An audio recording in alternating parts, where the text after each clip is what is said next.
So big பாஸை பற்றி விஜய் சேதுபதி ஒரு சில விஷயங்கள்லாம் ஒரு இன்டர்வியூவில் சொல்லியிருந்தார். என்ன சொன்னார், ஏது சொன்னார், பல ரகசியங்களை உடைச்சிருக்கார். அதை பற்றி டீட்டெயிலாக பார்க்க போகிறோம். வணக்கம் மக்களே, நேஷனல் உச்சிலிருந்து உங்கள் மணிவண்ணன். சேனலுக்கு புதுசாக இருந்தீங்கன்னா சப்ஸ்கிரைப் பண்ணிடுங்க.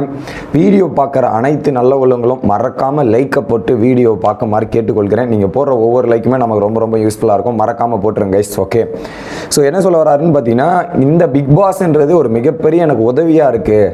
அது ஒரு சில வார்த்தைகள் பயன்படுத்தினாலும் இதை பேசினது தப்புன்ற மாதிரி சடனாக ரியலைஸ் பண்ணுற அளவுக்கு வந்து இப்போ எனக்கு ரொம்ப ஹெல்ப்ஃபுல் ஆகிட்டு இருக்கு இந்த பிக் பாஸ் அப்படின்றத ஒரு விஷயத்த சொல்கிறாரு.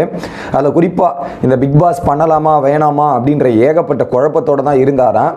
ஆனால் இந்த எக்ஸ்பீரியன்ஸ் எனக்கு ரொம்ப ரொம்ப பிடிச்சிருக்கு, ரொம்ப பிரமாதமாக இருக்குது சார். அதை எனக்கு நான் எக்ஸ்பீரியன்ஸ் பண்ணுறேன்.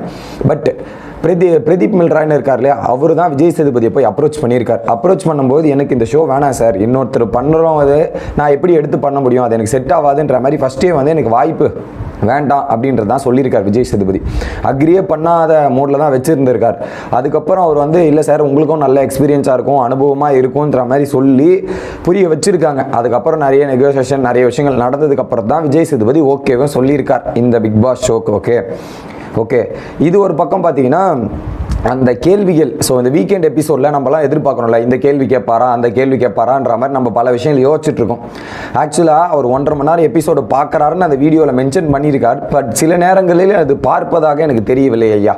1.5 மணி நேரம் பார்த்துருந்தேன், எதை அட்ரஸ் பண்ணணுமோ அதை அட்ரஸ் பண்ண மாட்டேங்கிறாங்க, எதை அட்ரஸ் பண்ணக்கூடாது அதை அட்ரஸ் பண்ணுற மாதிரி தான் எனக்கு தோணுச்சு. ஓகே, அப்படின்னா நிறைய கிளாரிட்டி தெரிஞ்சிருக்குமே நினைக்கிறேன். ஒரு விஷயத்தை எடுத்து நான் டிபேட் பண்ணாமல், இப்போ நம்ம 1.5 மணி நேரம் பார்த்துருந்தா நமக்கே தெரியும், இவன் இப்படி பேசினா அவன் அப்படி பேசினா நமக்கு ஒரு தெரியும்ல. அப்போ அந்த இடத்துல டிபேட்டே தேவையில்லை. இவனோட தரப்பை கேட்டு இவனோட தரப்பை கேட்டு நம்ம ஒரு கன்க்ளூஷன் சொல்லி முடிச்சிடலாம். நீ பேசு, பதில் நீ பேசு அப்படிங்கிற மாதிரி மாற்றி ஒரு கான்வர்சேஷன் மாதிரி தான் இருக்கே தவிர்த்து ஒரு சொல்யூஷன் மாதிரி எனக்கு தெரியல. பட் அவர் சொல்கிறாரு, என்னதுன்னு விட்டுருவோம். அடுத்து வீக்கெண்டு எபிசோடு எப்படி நடக்கும் அப்படின்றது பார்த்தீங்கன்னா, டேரக்டர் பிரவீன் ஒரு டேரக்டர் இருப்பாராம். ஸோ அது மக்கள் மத்தியில் என்னென்னலாம் கேள்விகள் இருக்குது, மக்கள் எதெல்லாம் வந்து கேட்கணும்னு சொல்லியிருக்காங்க, அதில் பிரதானமான கேள்விகள் தான் நாங்கள் எடுத்து கேட்போம், அதை தான் பிளான் பண்ணுவோன்றாரு. பிரதானமான கேள்விகள் கேட்கல அப்படின்றத நான் ஒத்துக்கிறேன். பிரதானமான கேள்விகள் எல்லாமே கேட்கப்பட்டு தான் மக்களே அப்படின்னு கேட்டிங்கன்னா, இல்லை, எதை பெருசாக கேட்கணுமோ அதை சிறுசாக கேட்கறது பெருசாக கேட்கறது அப்படின்னு தான். ஸோ இதன் மூலிமா நமக்கு என்ன தெரியுதுன்னா, விஜய் சேதுபதிக்கு அந்த இடத்துல ஒரு ஃப்ரீடம் இல்லை அப்படின்றது தான் தெரியுது. அவர் தான் சொல்கிறாரு, டேரக்டர் எதை சொல்கிறாரோ அதை தான் செய்ய முடியும், டேரக்ட் சொல்கிறது தான் நான் கேட்க முடியும் போது அந்த இது இருக்கும்ல, காதில் ஒன்று இருக்கும், அது இன்ஸ்ட்ரக்ஷன் வந்துக்கிட்டே இருக்கும் காதில், அந்த இன்ஸ்ட்ரக்ஷனை கேட்டு தான் இவர் பண்ணுறாரு அப்படிங்கிறது கிறிஸ்டல் கிளியராக இதன் மூலியமா தெரிகிறது. அந்த டேரக்டர் சொல்றது தான் இவர் எடுத்துட்டு போறாருன்றது புரியுது. ஓகே, இது ஒரு பக்கம்.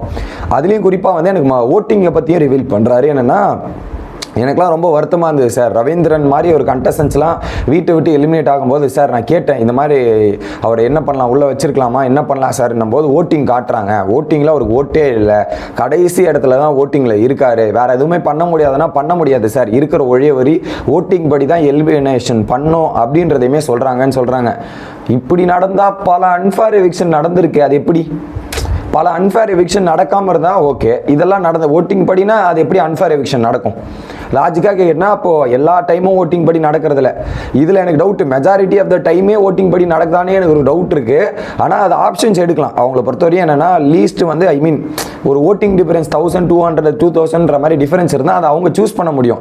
ஆனால் எல்லா வாட்டியும் ஓட்டிங் வைஸ் நடக்குதுன்றதை நாங்கள் அக்செப்ட் பண்ணி ஏற்றுக்க மாட்டோம், ஓட்டிங் வைஸ் நடக்கலைன்றதையும் அக்செப்ட் பண்ணி ஏற்றுக்க மாட்டோம். ஓகே, இது ரெண்டு தான் நான் நினைக்கிறேன். அதில் வருத்தப்பட்டேன்றதையும் சொல்கிறார். ஓகே, இது ஒரு பக்கம் நடந்துட்டு இருக்க. ஒரு ஸ்டேஜுக்கு மேலே தான் எனக்கே தெரியுது, பிக் பாஸ் கேமுக்குள்ளே என்னையும் இழுத்து போட்டு விட்டாங்கன்ட்டு.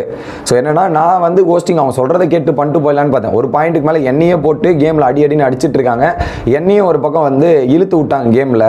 அப்புறம் தான் எனக்கு புரியுது, இப்போ நானும் கேம் விளையாடிட்டு இருக்கேனா அப்படின்றது புரியுதுன்றதையும் இன்னொரு விஷயத்தையும் சொல்கிறாரு. 1.5 மணி நேரம் அந்த இது எல்லாத்தையுமே நான் பார்க்க வேண்டியது இருக்குது. 1.5 மணி நேரம் அந்த ஷோவெல்லாம் பார்த்துட்டு, அதில் வந்து ஒரு வாரம் இவர் மேலே இருக்காரு, அடுத்த வாரம் இவர் டவுன் வர்றாரு, சடனாக இவர் மேலே ஏறாரு, சடனாக டவுன் ஆகிறாரு. ஸோ இந்த மாதிரி ஒரு ஷிஃப்ட் மோட் இருக்குல்ல, அதெல்லாம் வந்து வேற மாதிரி இருந்துச்சு எனக்கு. அதெல்லாம் ஒரு டிஃப்ரெண்ட் எக்ஸ்பீரியன்ஸாக இருக்குது அப்படின்றதையும் சொன்னார்.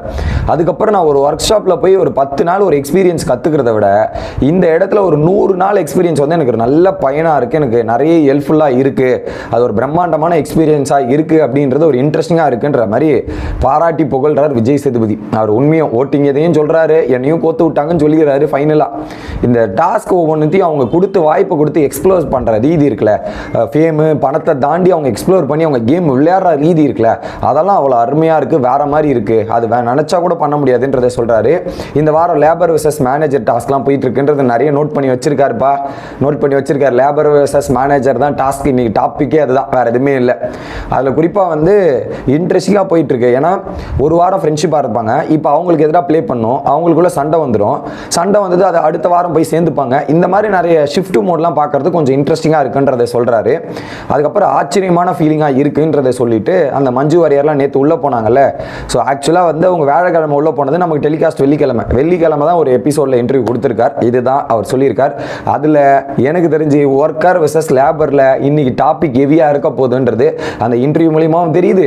அவர் என்னெல்லாம் மாட்டிட்டு இருக்காருன்றதையும் எக்ஸ்பிளைன் பண்ணுறாரு. அதை தான் உங்ககிட்ட கன்வே பண்ணணும்னு நினச்சேன், கன்வே பண்ணிட்டேன். அடுத்த வீடியோவில் வந்து சந்திக்கிறேன். Bye guys.